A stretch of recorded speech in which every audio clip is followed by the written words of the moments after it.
I know you can see I look like a grandma. Trust the vision, okay?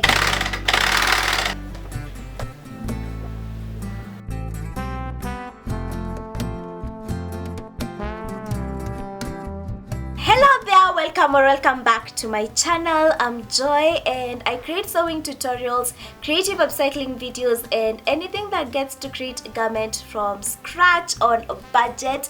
If that sounds like something you're interested in, go ahead, click the subscribe button down below because I post every single Sunday, and also give this video a like as we go. Today's dress is magical. I'm going to be making the fourth dress from my spring summer collection 2025, and if you've not watched the past three dresses, you're missing out on a lot. I take you through the entire process, the mistakes, everything. I will link the playlist up here and also the individual videos in the description box. Go ahead, watch that as we go.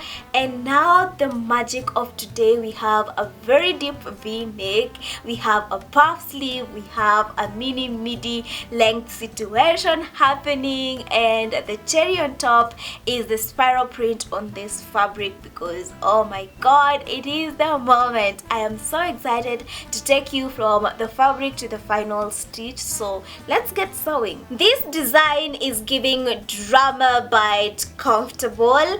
The deep v-neck is giving bold elegance. The ruching at the sides makes it possible for you to wear at any length, that is maxi, midi or mini, whichever one you like. And the puff sleeves, it's giving main character energy. This is the fabric that I'm using. As you can see, this is the print that I'm working with, and this was a gem. And the second I thrifted it, I was like, this would be perfect for a dress. Well, I didn't know which one, but when I was designing this collection, I was like, yes, this is the fabric that's going to work for this. It's giving whimsical, it's giving bold, and yeah, that's the vibe I want to go with. So for the pattern of this dress, I just created a basic dress block whereby I extended the length so that it's all the way to my ankle, and I cut out the deep v-neck because that is the only alteration I made to a basic block,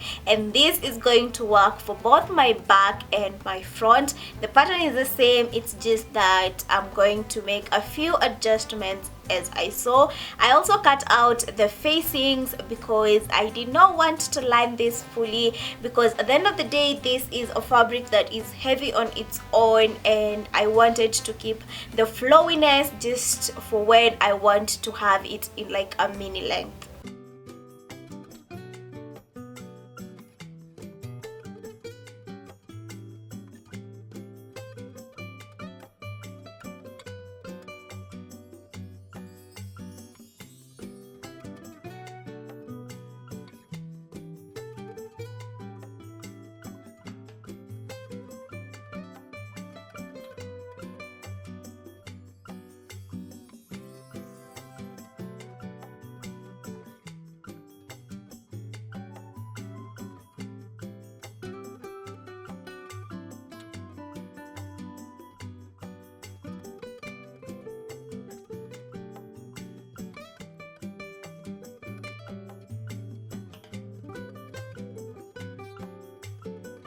Okay, so with me, I do have a couple of pieces that I have cut out. Here they are. And of course, I do have my main body pieces because that was the reason as to why we're here.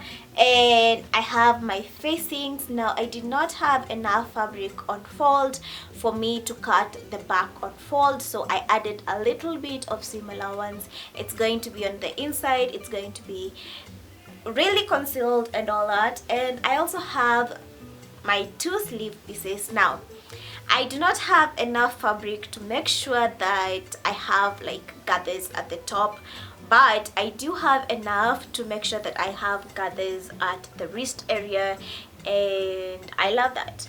So let's get sewing. This is my plan because in all honesty, I feel like this is not that hard to follow.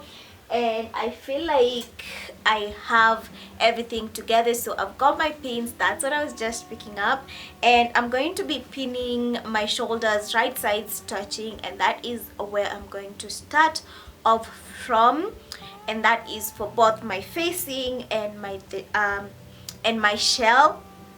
So I'm going to do that first, and then I'm going to join my shell to my facing at the neckline, and I will have something that looks, you know, understandable and all that. So those are my shoulders pinned. I'm going to pin my facings, do that, and then we can come back. I think this is going to be easy. I'm thinking shoulders, facing, sleeves, side seam, hemming, ruching channel.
My neckline is in there and working, and I have gone ahead and understitched everything and pressed the neckline, and now it looks amazing. It's really nice and deep.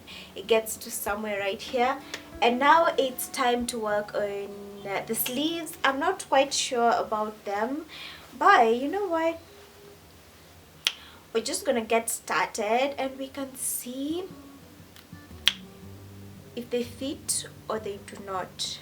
So that is the only way. So I'm going to get started pinning one sleeve.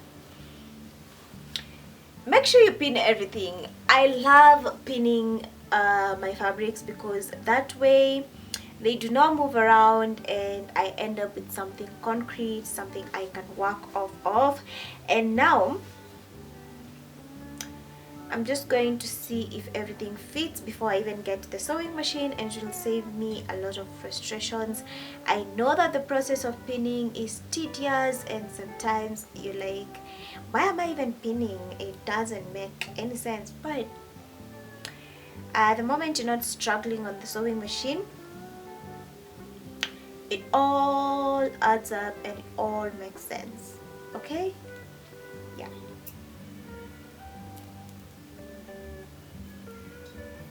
I know you can see I look like a grandma. I can also see it, and with the whole hips and the bagginess at the bottom, it's not giving. But trust the vision, okay? Just sit tight and trust the vision. So from the photo, or rather from the illustration I made, this was my vision, whereby I have it a little bit ruched up on one side. And can you now see the vision? Can you? Because I can.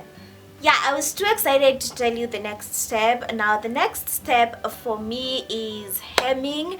That is for the channel right here to create the elastic, and then hem the bottom with hemming tape. If you do not know how to use hemming tape, my last video goes a little bit more in depth. Make sure to watch that, and that is what I'm going to be using for my hem because I do not feel like sewing.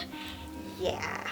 And then I'm going to create the elastic, not the elastic, the ruching channels on both sides of my side seams, and I'm going to start all the way from my waist down, And you can also go ahead and add a zipper to this. For me, I did not add a zipper because as long as I have the opening to my head, everything usually just goes on, if you know what I'm saying.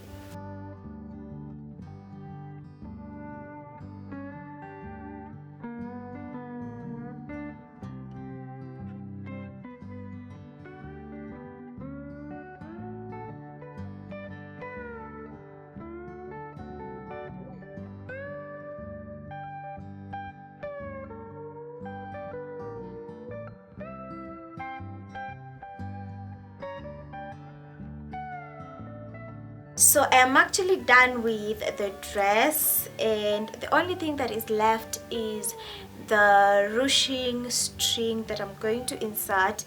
And right now I am just going to be inserting my elastic. So it is a big elastic that I just cut in half, and I have the beads that fit around my wrist. So I'm just going to be feeding my crochet hook all around, and then I'm going to pull in my elastic. Now that I'm nearing the end, I only have 2 more dresses to make. I am so excited to see this one come to pass, and I can now start thinking of other project and other things to do. Let me know if you want a more creative collection. This was more like an everyday wear, like a normal type of thing, but I'm thinking of making a more creative, more detailed collection for maybe the fall season or winter, which are my favorite seasons. For summer and spring, there's nothing much for me personally, but when it comes to fall and winter, I have so much to give. And yeah, so let me know if you would like a creative collection, not like a ready to wear collection, because I feel like I would thrive on that side and I would have less pressure on the creative side rather than the everyday wear. So yeah, let me know if that would be something that you're interested in. And since the collection is coming to an end, as I said, what do you want to see after this collection? Let me know in the comments section. And now, I know you've waited for so long to see this dress. Let's see her.